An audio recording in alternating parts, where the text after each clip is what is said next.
A atitude do homem de criar e produzir ferramentas para facilitar o seu trabalho e a sua vida tornou possível a compreensão do processo civilizatório da humanidade desde o seu surgimento sobre a Terra. Através do trabalho dos antropólogos culturais, se reconstrói a forma de organização social de um grupo humano a partir dos objetos que se preservaram.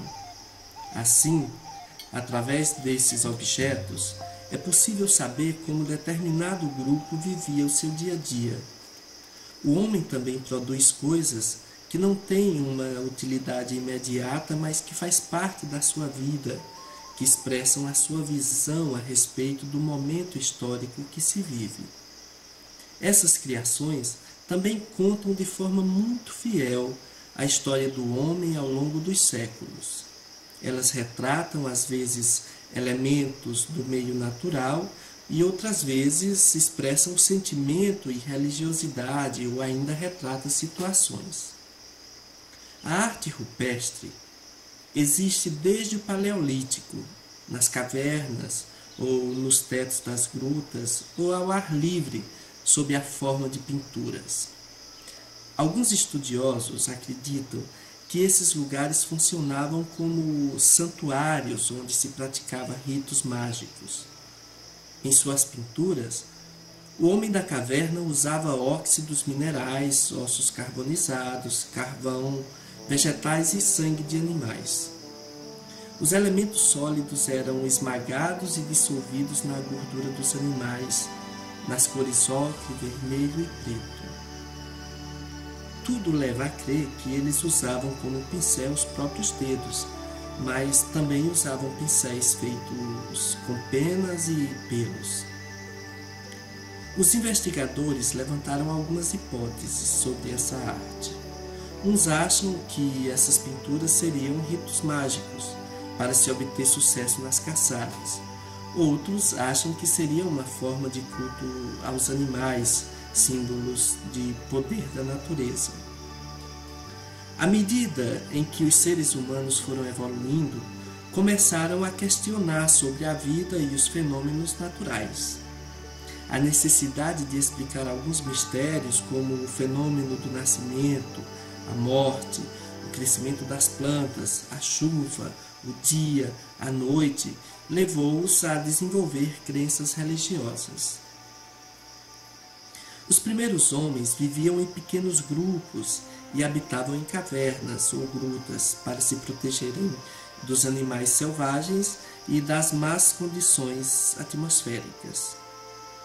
O modo de vida desses homens estava profundamente condicionado pela região que eles habitavam, porque dependiam dos alimentos que a natureza lhes oferecia. Até algumas décadas atrás, acreditava-se que o homem tinha chegado ao continente americano há cerca de 15 mil anos, mas uma descoberta no sertão do Piauí mudou a história. Dessa descoberta, o circuito do desfiladeiro da Capivara foi o primeiro lugar aberto à visitação pública. Ele reúne mais de 1000 pinturas rupestres.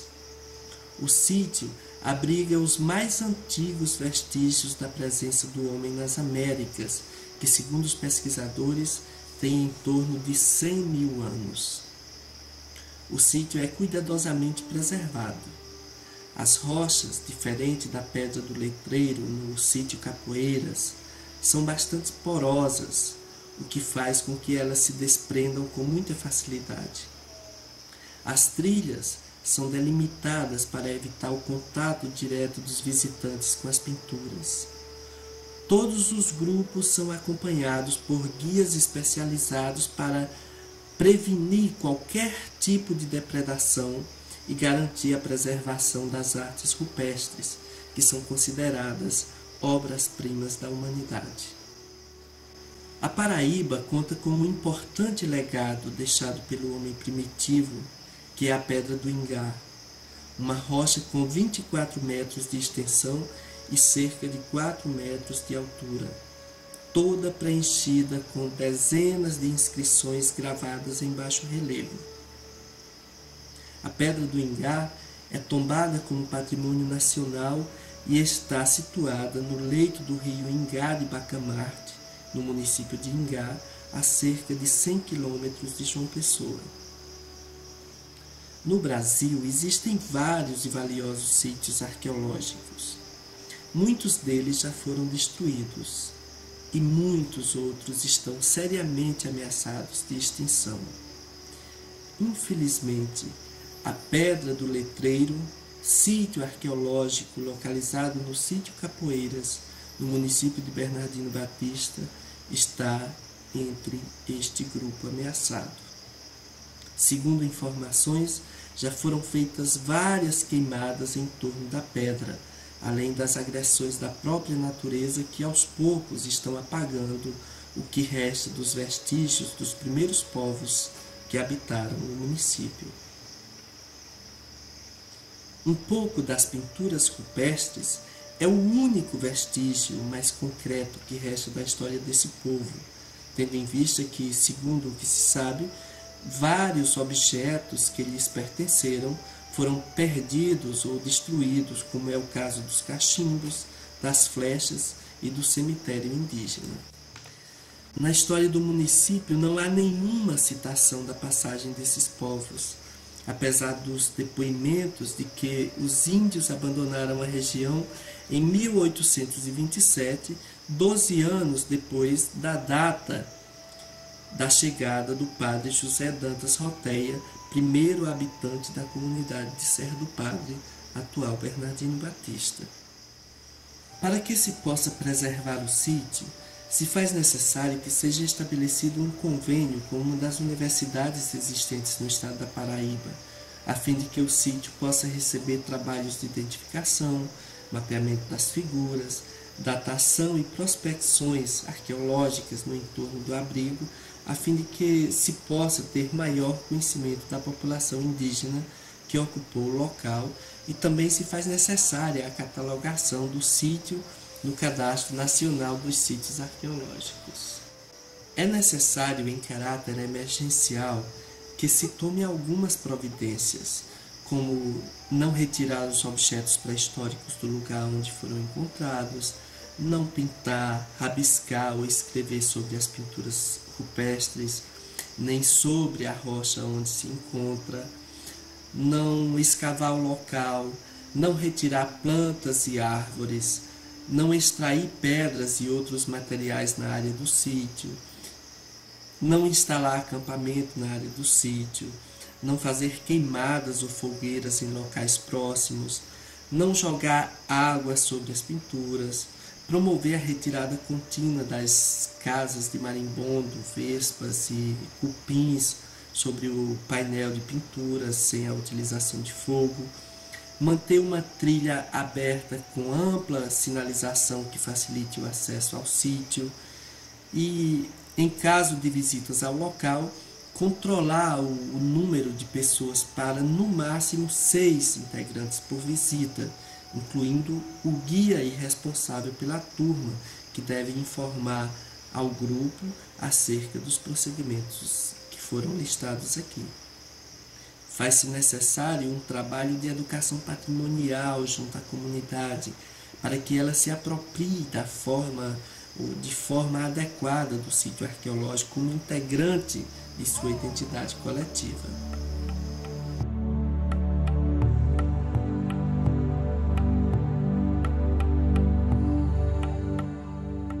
Sou professora de História, licenciada em História pela Universidade Federal de Campina Grande Mas no meu trabalho acadêmico, a minha monografia, que eu fiz em 2002, né, ouvi muitos senhores mais velhos daqui, o senhor Agripino Lisboa, Nezinho Luiz, Joaquim Batista. Também fui pesquisar no cartório municipal, na igreja, nas fontes da igreja. E por lá eu encontrei só vestígios, né, comentários do primeiro habitante daqui, que foi o padre José Dantas Roteia, esse nome que me deram, e oriundo de São João do Rio do Peixe, no qual Bernardino Batista fez parte, né, antes de se emancipar. E a história passada para a gente, no momento da pesquisa, foi que a vinda do padre para cá, ele trouxe com ele seminaristas, escravos que o serviam domesticamente, né? E que não teve, assim, no contar da história, não teve um foco para os povos indígenas. Mas eu até admiro, porque a minha própria avó, meu pai dizia que ela era descendente de índio, inclusive as características físicas dela tinha muito a ver, né, com a cultura. E não sei por que a história de Bernardino Batista só menciona, né, escravos e jesuítas, né, que foram os catequizadores da história do Brasil, né, religiosamente falando, e a cultura indígena não foi mencionada. Então isso até me surpreendeu, porque foi falado de figuras rupestres que tem lá no sítio Capoeiras, aqui no município de Bernardino Batista, mas a cultura indígena não foi mencionada. Em termos de cultura indígena no nosso município, que está vinculado à nossa cultura, eu só vejo assim na parte de, vamos dizer assim, como o pessoal chamava antes, de mesinha, dessas coisas de raízes, de chás, de cultura, nessa parte aí, a minha avó mesmo sempre ensinava pra gente os tipos de remédios, né, que era oriundo dos índios. Agora, como, vamos dizer assim, chá de raízes, de folhas, de ervas. Então é o que a gente tem, assim, até mesmo de pintura, que a gente usa nas atividades escolares, quando representa os índios, com penas de aves. É esse tipo de cultura, a pintura, a forma que os índios se enfeitavam, vamos dizer assim. Então é isso que a gente trabalha, porque os livros didáticos também ensinam, e em Bernardino Batista não foi diferente. A gente vê que é vinculado nos trabalhos infantis, nas brincadeiras infantis, e a gente sabe que a gente, quando criança, também brincou daquela forma. Então, certamente foi a cultura deixada pelos índios. Então a gente não tem uma fonte específica, mas pelo que os avós da gente deixou, né, ensinado pra gente, é que da cultura indígena a gente tem isso. Do jeito que a gente tem informações sobre os escravos, né, os africanos em si, a gente também tem sobre os povos indígenas que por aqui um dia passaram e que deixaram essas suas raízes, vamos dizer assim. E a gente utiliza nos nossos trabalhos escolares o que os livros didáticos nos ensinam e junta com as informações que os nossos antepassados deixaram para a gente. Mas na realidade a história em si, ela não tem dados sobre a cultura indígena, que é preciso ser pesquisado. A mandioca fez parte, ainda faz muito pouco, né, mas fez parte da cultura básica, né, do município de Bernardino Batista, da antiga Serra do Padre. Meus avós foram senhores de engenho, de casa de farinha, dos dois lados, né, meus avós paternos e maternos. E essa cultura de fazer farinha, goma, né, mão de poeira para os porcos, aquelas cascas de mandioca que servia para os animais, para a ração animal. Então tudo isso é cultura indígena. Então a gente precisa saber que tipo de tribo, de grupo indígena habitou essa terra naquele tempo. Então precisa fazer uma pesquisa sobre isso. Mas que a gente sabe que a cultura da mandioca faz parte da cultura indígena. Esses costumes que eu acabei de falar, né, indígena, aqui na sede do município, ele também se espalha pelo município todo, mesmo porque as casas de farinha, que eu acabei de mencionar, elas eram localizadas nos sítios. Aqui na sede tinha uma, mas eu acredito que em Bernardino Batista já teve de 10 a mais casas de farinha, que funcionavam até 8, 10 meses por ano. Entendeu? Então, era espalhado no sítio Cosme de Brito, sítio Barbosa, Ponta da Serra, sítio Egídio, entendeu? E aqui na sede do município também tinha uma, que era de propriedade de Bernardino Batista, né, que é o nome de origem daqui do município, era do principal, vamos dizer assim, senhor de engenho, de casa de farinha, que já teve na antiga Serra do Pátio, que era o senhor Bernardino José Batista.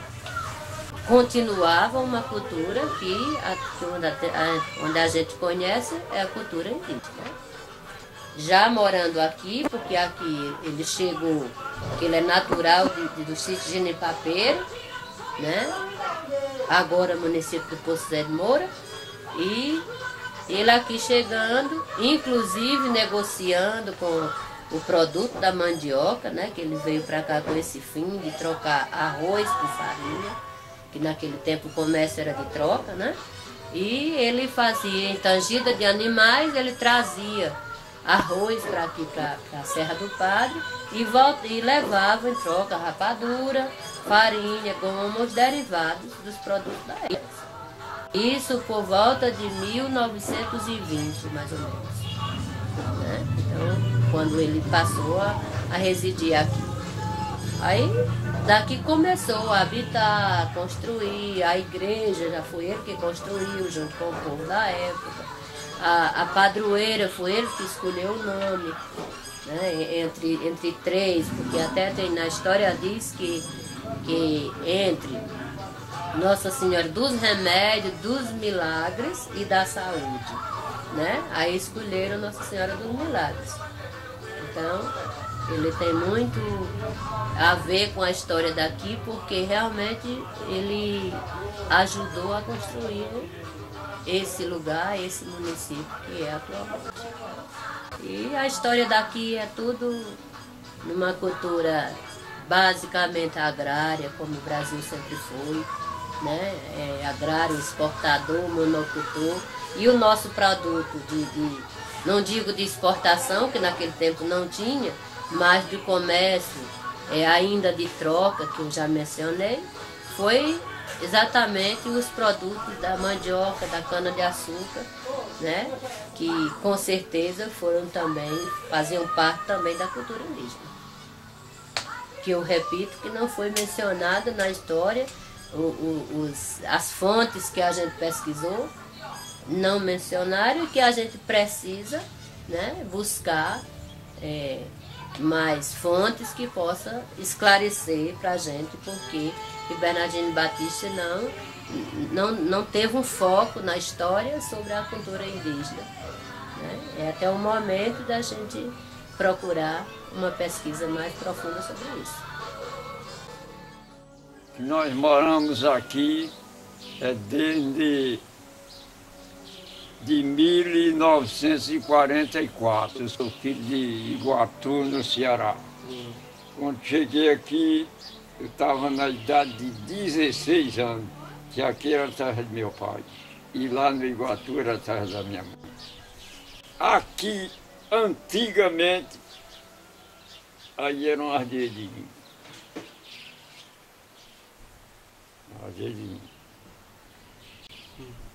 No tempo da monarquia, quando tinha essa tribo de índio aí, era no governo de Dom Pedro I. Esses índios se retiraram daqui na seca de 1827. Uma seca muito grande. Aí os índios retiraram daqui. Porque passou água, aqui tem várias fontes, mas a seca foi muito grande. Aí eles desabaram para Maranhão e esses mundos aí, desertaram daqui. Temos a pedra do letreiro ali, é antigo, ninguém sabe, mas eu descobri que foi os índios que escreveram.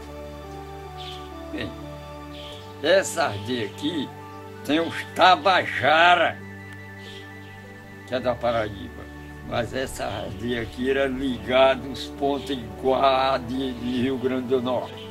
A prova foi o seguinte, eu vou dizer para vocês, nós estamos dialogando aqui. Eu descobri que aquela pedra do letreiro foi os índios que escreveram, porque eu dei roçetada na minha propriedade. Encontrei muito cachimbo de barro dos índios, feito pelos indígenas que eles fumavam. Um cachimbo, eu guardei um, mas desapareceu. Agora tem uma coisa, é coisa muito bem feita. Agora quando o trator passou por riba de um cachimbo, quebrou o cachimbo, mas ainda ficou. Mas tem uma coisa, eram uns cachimbos bonitos e bem feitos, todo florado. Eu peguei, eu encontrei cachimbo inteiro quando eu estava aí, mas desapareceu.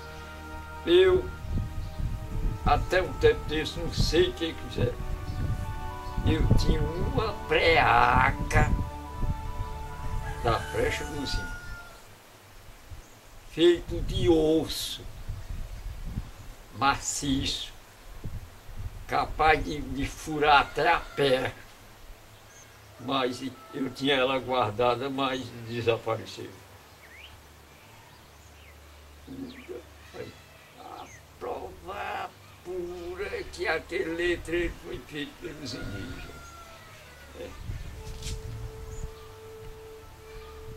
Aí, essa terra aqui, o primeiro condono que comprou isso aqui foi Matias Ferreiras de Vasconcelos. Em 1850 correu essa demarcação aqui. O chefe do problema da demarcação ali, que é coberto de mar, foi Matias Ferreira de Vasconcelos que dividiu esse sítio aqui. Isso aqui era dele. Bem, existia os primeiros nas épocas de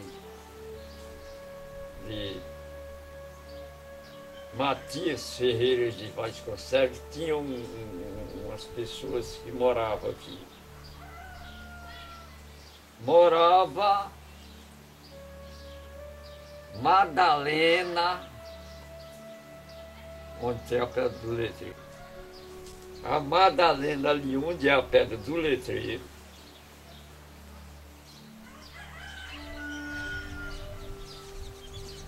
O olho d'água da cobra que fica lá, que foi visto.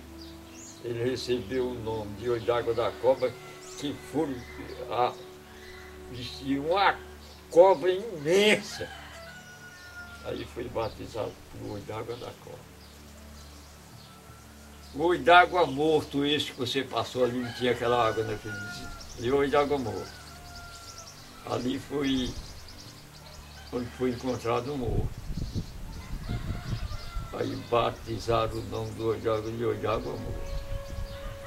Tem o olho d'água da Goiabeira, ali.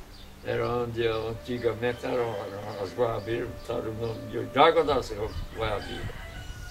Tem o olho d'água da Ré Antônia, que mora por lá em cima ali, que hoje é dentro da minha propriedade. E tem por apelido Serra da Bahia. A Pedra do Letreiro é dentro de uma parte de terra de meu pai, hoje é uma roça de Zé Tomé. Não, queimou, já foi queimado às poucas de vez. Cria, mata e ali pouco camada derriba, lá está coberto de cajueiro. Lá encostado a Pedra do Letreiro é um sítio de cajueiro. Esses homens que tinham contato com o índio desapareceram. Não tem nem que tenham mantido contato. Porque os índios aqui saíram em 1827.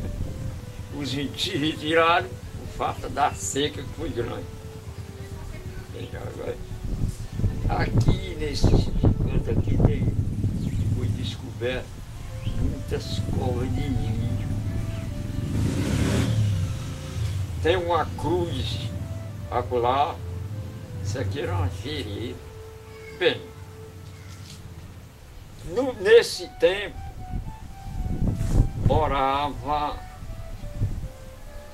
tinha um morador acolá era no tempo de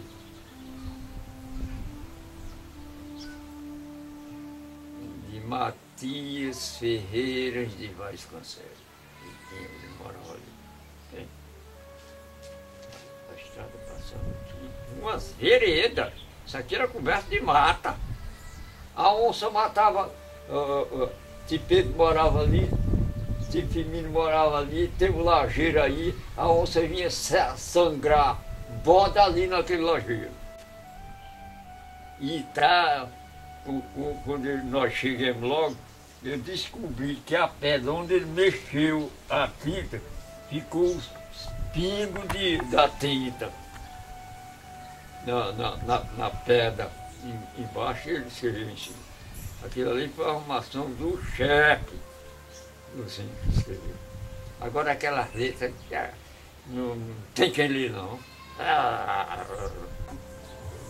Que na época de 1827 foi uma seca muito grande, 26, 27, 28 foi seco, foi quando os índios se retiraram, que a fome foi de lascar, morreu muito índio de fome.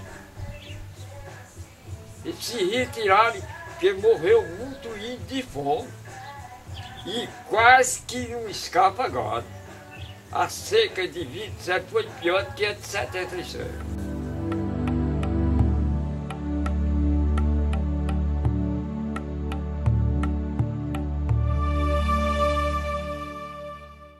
A Pedra do Letreiro de Capoeiras, a expressão de fé do povo católico enfrentando os obstáculos da subida em peregrinação da Serra do Constantino, para fazer as suas preces e ao mesmo tempo contemplar as belezas naturais que a região oferece, e as histórias contadas por figuras como seu Joaquim Batista, especialmente aquelas que guardam dados importantes sobre a história e evolução da sociedade de Bernardino Batista, a botija encontrada no quintal da sua casa e as lendas existentes em torno deste fato, tudo isto constitui a identidade do povo batistense. A preservação dessas heranças culturais precisa ser cuidadosamente mantida e cultivada como forma de oferecer ao povo as ferramentas para que ele possa compreender melhor a sua própria identidade.